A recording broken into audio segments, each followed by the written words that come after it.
Wahnsinn. Das Wort hat Herr Farage. Thank you.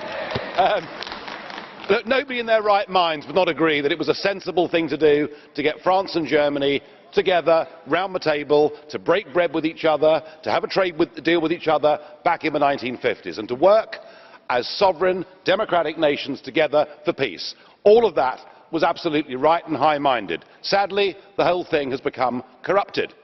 Tony Blair said the EU today is no longer about peace, it is about power. And how right he was, and how that power has shifted.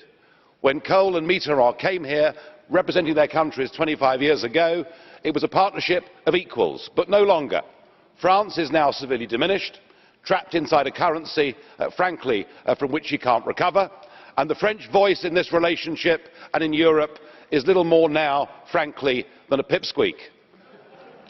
We're living, and it's an irony, isn't it, that a project that was designed to contain German power has now given us a totally German-dominated Europe. Just look at the euro. Germany has a currency that is undervalued by 20%, a growing and massive trade surplus, and most growth in the German economy since the collapse of 2008 has indeed been in exports to other Eurozone countries, such as your very big arms sales to countries like Greece. And when we have a general election that says a country like Greece wants to change direction, well, I'm sorry, but that now must be brushed aside because the Germans don't want it.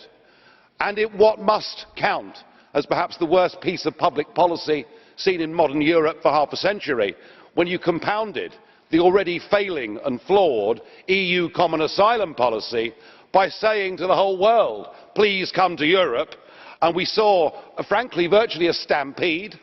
And we learn that 80% of those that are coming are not Syrian refugees. In fact, what you've done is to open the door to young, male, economic migrants, many of whom, I have to say, behave in a rather aggressive manner, quite the opposite to what you would ever expect to see from any refugee. And yet, when that failure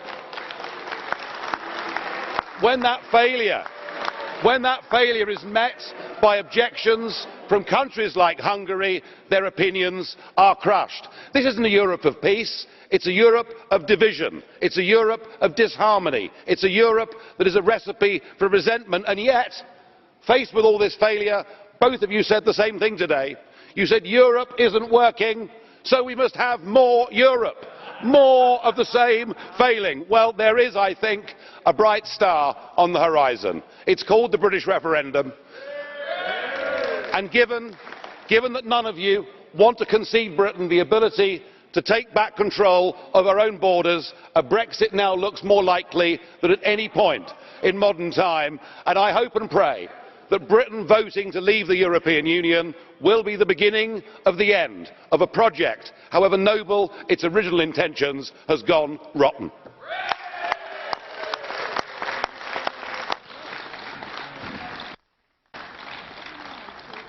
Ja, nun setzt euch da wieder hin, Jungs. Wenn ihr doch nur unbedingt gehen wollt, da fangt doch schon mal an.